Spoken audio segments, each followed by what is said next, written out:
Tonight on Life on the Rock, we have filmmakers Nathan and Meghan Leon, Part 1. We'll see the trailer of a new movie and much more.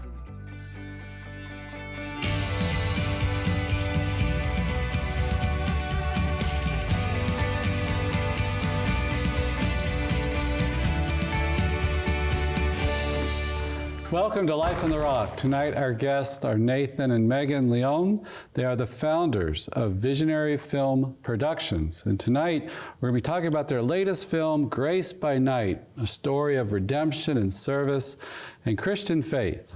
It's a story for our times, and it's a film you're not going to want to miss. And we're now going to a trailer for Grace by Night. Amazing grace, how sweet the sound that saved a wretch like me. I once was lost, but now Crisis. Tonight. I'm gonna pull the trigger. was blind, but now I see.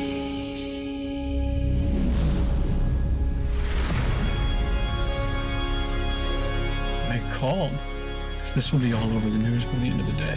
What are you planning on doing? You'll know soon. I don't know what else to do. I can't keep living like this. I need help. I'm done.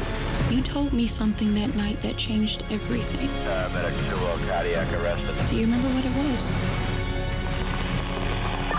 7 over receiving a 34 with the weapon. You didn't think that you were going to make it.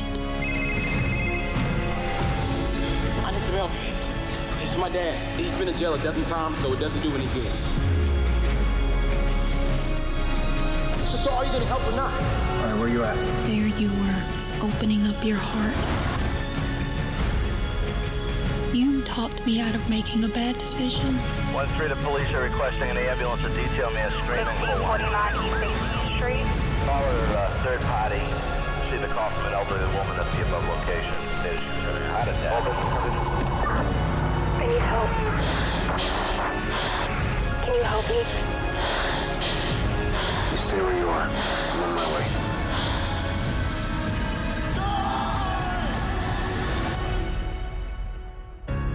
Fire is responding. 152 to C, 152 the time, 220885. And grace will lead me home.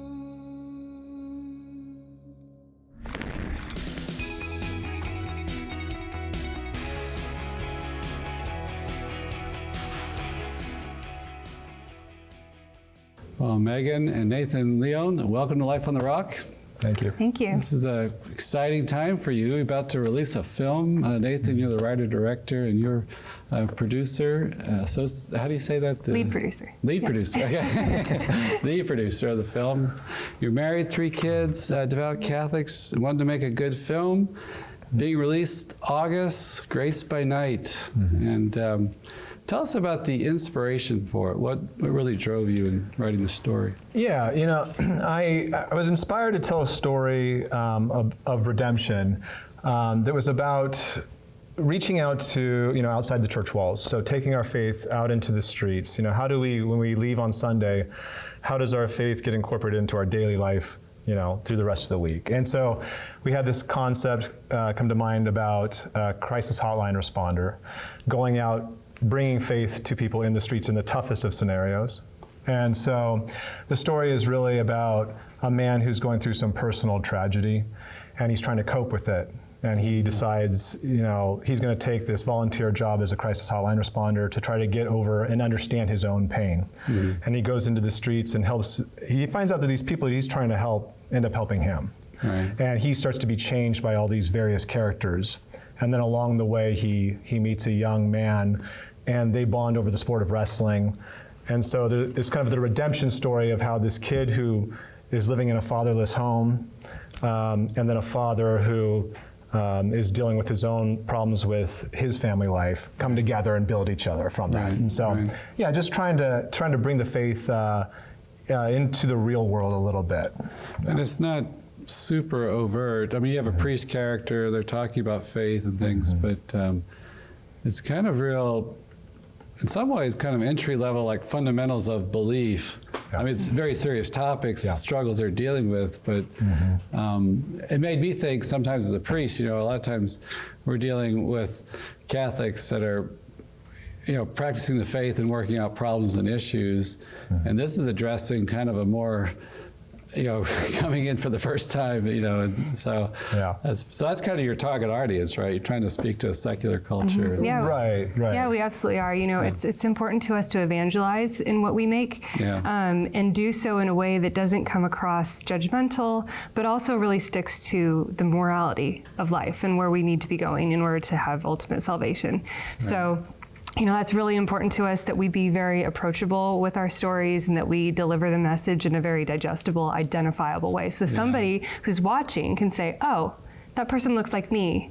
Maybe I can do what they're doing too. Yeah, bridging the gap between the secular film goer and the faith-based film goer. Yeah. We're trying to get it so either can watch the film and get something from it. Right. Yeah. Right. And I guess allowing people too to connect with some of the brokenness of humanity, human failings and things that you show in the film, that that can speak to people that are maybe struggling with addiction or loss or whatever, abandonment issues or broken homes and stuff. So that's been something for us too, that along the way that has opened up conversations for a lot of people who didn't previously know that people in their own families were struggling through these things.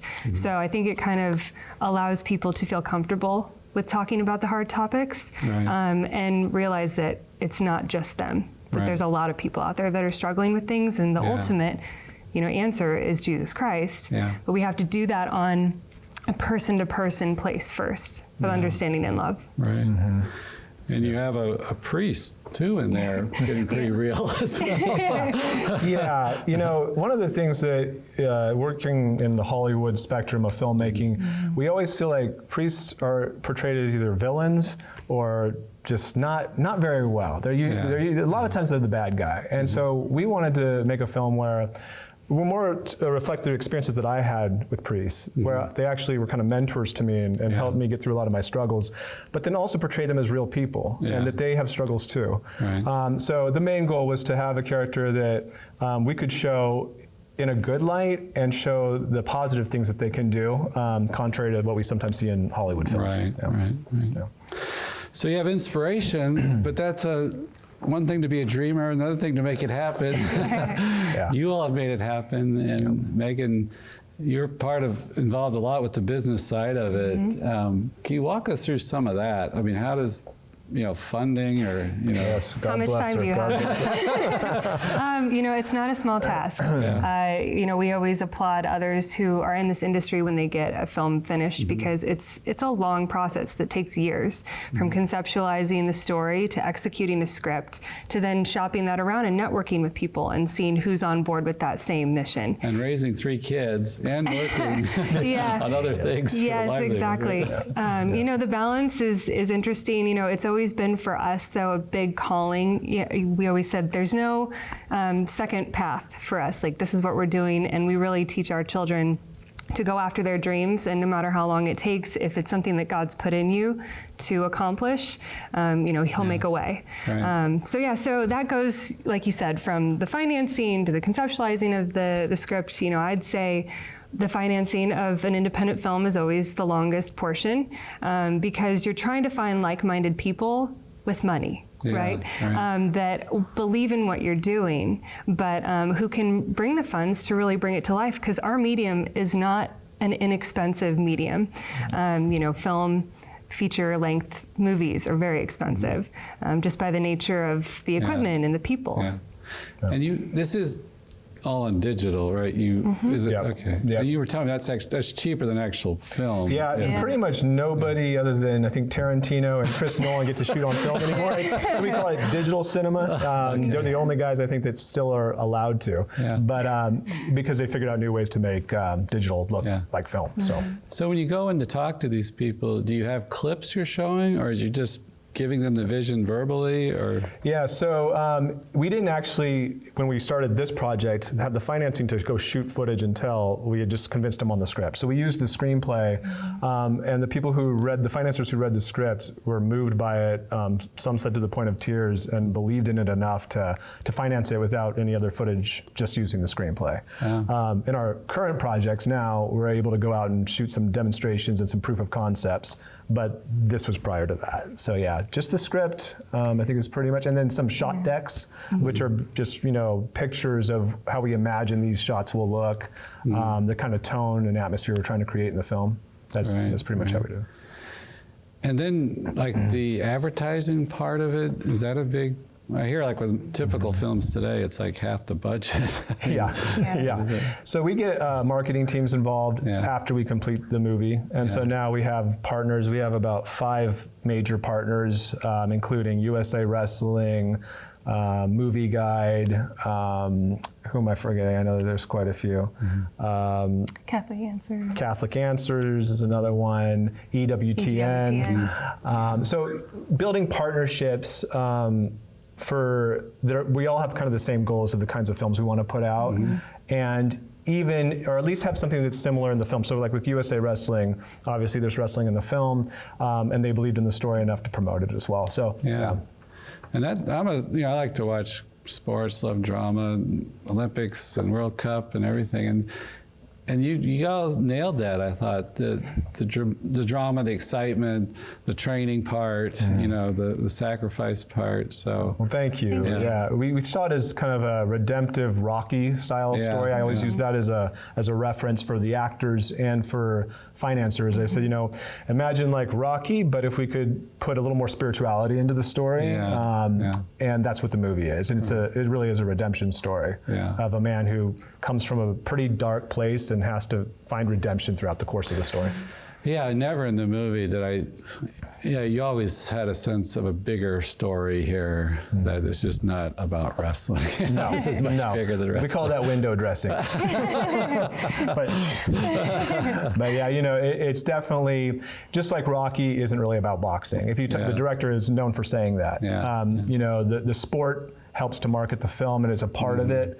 But there's a lot, it's more about the character's inner struggles and his journey than it is about the sport itself. Right. But wrestling is a great sport because it's a mental sport, and this is a movie about mental health as well, and so those kind of line up well together. So.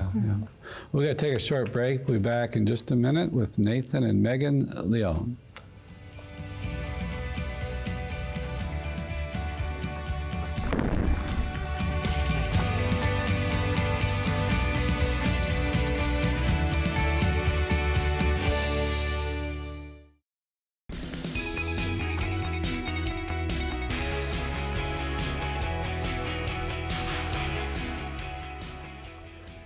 We all seem like a couple that really, there's a synergy there. That you're bringing a lot of, you studied business and finance and things? No, that was something that kind of happened because God said it needed to. My background was in creative writing, so when we first met, that was something that we really bonded over. But I had always worked in very business-centric environments before, just to pay the bills, as you're getting through college, moving on to graduate school. So I picked up a lot of information along the way with that. But then when we decided to take our films to the next level, we realized very quickly that we needed to kind of up the ante with becoming very serious producers. So I spent a lot of hours learning different things and understanding different things from mentors that I have. My exact words were to her, I need you to learn how to produce films because I have ideas and I need financing for them. And she was good enough to go figure out how to do it all. His confidence in me, I think, helps a little bit. So there's that, and because we had that kind of foundational creative story base, everything was very important to us on the same level. And it's kind of a means comes to an end. But along the way, I've really come to love producing. I love being able to take something from a very basic idea to completion where you're getting to a very large audience. And you can't do that without a business. It's called the movie business, right? So you have to understand contracts and legal things and all of that. So.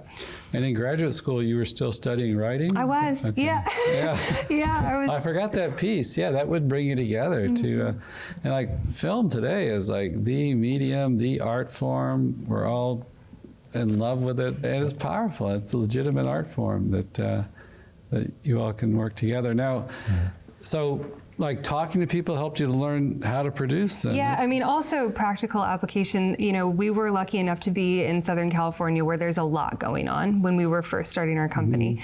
You know, so there were a lot of times that we'd go up to LA and sit in on talks with other producers and get their firsthand experience.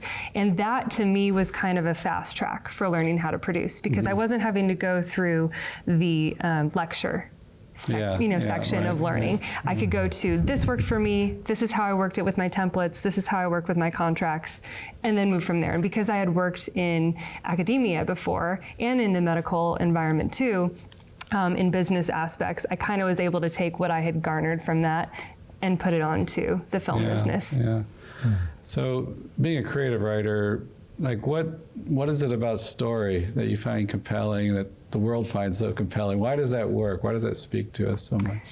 I mean, I think that we're all looking to see ourselves on screen. I think that we're trying to find ourselves in a book. I think we're trying to find the person that we want to become, or maybe the person that we recognize we used to be, in a character. Because then we identify with it and we can go along the story with them. I think it's very powerful when we see that reflection. Yeah, and I find, connecting with the character story, and maybe it might be some suffering, loss, difficulty, or like speaking about Rocky, you know, that to me the great twist in that movie is he doesn't win the fight. But he wins the fight. You know? Exactly. And that's the thing, you know, we really were trying to, our goal for it was when you watch the movie, either you have experienced one of these facets yourself, or someone you know has gone through some of these struggles. So we wanted it to be something that you'll get some help out of it if you're in any one of these positions watching it. So.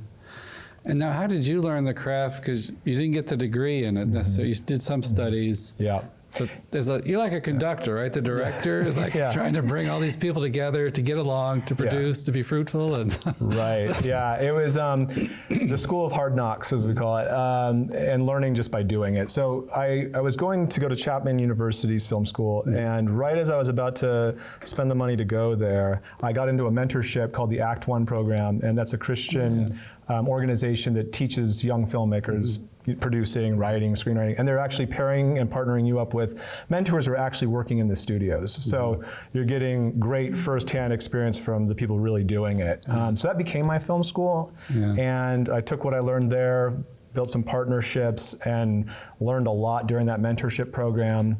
And then not long after going through that, we started our own production company, Visionary Film Productions, and then really started learning it by going out and shooting things, step by step, learning through mistakes. And you did like some shorter films? We did. We actually, one of our first films was called Limbo, and that was way back in the day, but it taught us a lot about characterization, how to shoot things, and ended up starring Joshua Bassett, who's a big Disney star. This was like his first role. He had never been in any film back in the day. He was like 14 years old back then. So that's, you know, how that story ended, but it gave him a start, and it gave us a start in producing and directing and writing. So the release date is in August, and was that hard to find a distribution for it, or? We actually had quite a few distributors interested in the project. Finding the right partnership, though, where we all have the same goals for it, that can be difficult. But we were blessed, and we had about 3 different options. We've been really pushing for theatrical, and so we're going to do a limited theatrical before we hit all the streaming platforms. And it should be coming out around August, right after the Olympics. The wrestling Summer Olympics. So.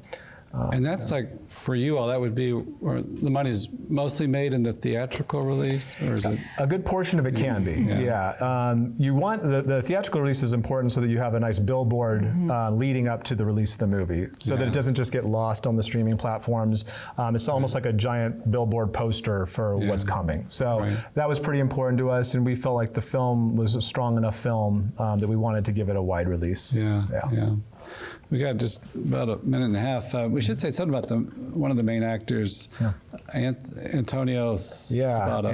Antonio Sabato Jr., How did you find him? And so we had been looking just, for one, he had the part, he just looked the part. And I gave him a call. I had seen that he was trying to start a new faith film production company. And I said, hey, it sounds like you're trying to do the same thing that we're trying to do. Would you be interested in partnering up? And he said, do you have a role for me?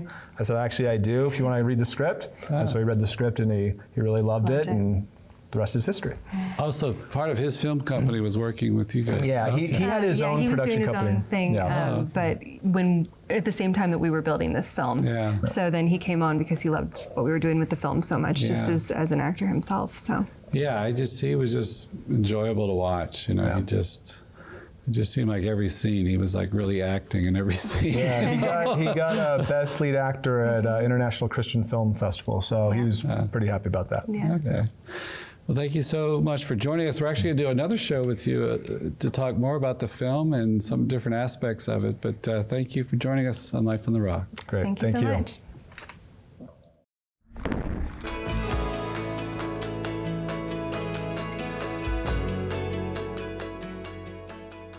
Well, I enjoyed my discussion with Nathan and Meghan. What did you think, Brother John? Well, I always think it's interesting to hear actually the behind the scenes of film productions and kind of where they come from too, especially with Meghan and her, what she studied was creative writing, but then she had to kind of take the lead role in the whole business and finances. And you see Nathan, who's trying to make it in as a screenwriter and producer. And it's not like you're just successful at the very beginning. There's a lot of trials, and really there's that will of perseverance along the way too.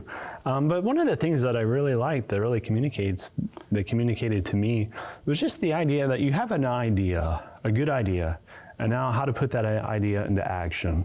You know, and there's going to be a lot of obstacles along the way, but I just think hearing that story is very powerful in and of itself of how God can work through the inspiration. That was one of the things they talked about, was just, you know, their film was rooted in prayer during the production, before and after and during. And so I think there's that witness to the faith of, while you're building the film to evangelize, to help people, to help them connect with real life scenarios that people deal with. So I was struck by how she did transition from creative fiction or creative writing and to the business part of it, but she enjoyed like making it happen, like having something at the end of it. You have a film. It's like giving birth almost. To something. And I think in another sense, there's that faith of where God's leading you to make all of this come together. And again, you know, you can kind of see those elements of even in Mother Angelica's life of how, you know, whenever you do open yourself to God's graces and those inspirations, how powerful that can be. And it's a driving force, you know, and I think once you're on it, you know when you're on the right track. We seem like in this field, like film is so dominant today as an art form, and there's so many dreamers out there, and for them to actually achieve it by their hard work and grace, there's a certain anointing just feel talking to them. You know, how did this possibly come together and work? And but you know, the church says so much about this art form. You know, they have World Communications Day and things like that, and there's been different addresses by the popes, and obviously there's the exhortation that, you know, films need to uplift. They need to show real human values. They need to show a true vision of humanity. And you could show, you know, wickedness and stuff, but to be honest about it, you know, where does this lead us? Where does this get us? It's not a path to fulfillment or flourishing. You know, the gospel ultimately is what leads us to a fullness of life. That freedom that we're all kind of looking for, not in the false sense. And I think too of happiness. You know, we are called, you know, we're made by God and for God. You know, whenever we kind of veer from that path, we find ourselves in misery. Right. And I think we always have that choice. So with all these new technologies that we have across the board, are we going to use that to choose life or choose death? You know, the scenes in the Old Testament where the people are presented that make a decision now. Right. What are we going to do with this incredible ability we have to reach people in the art of film? Are we going to use it for good purposes or evil? Yeah. And so many people out there want to do good. Yeah. And so it's just nice to have a win, you know, to talk to someone out there doing it. So we'll send you to that vineyard with a blessing. May our Heavenly Father shine His face upon you. May He give you His peace. May Almighty God bless you, the Father and the Son and the Holy Spirit. We'll see you next week on Life on the Rock. And I will walk, and I will walk, oh yeah, and oh you lead me, and you never leave me, Lord, and I will walk, yeah,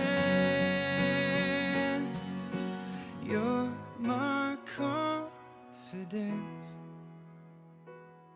My life is in your hands.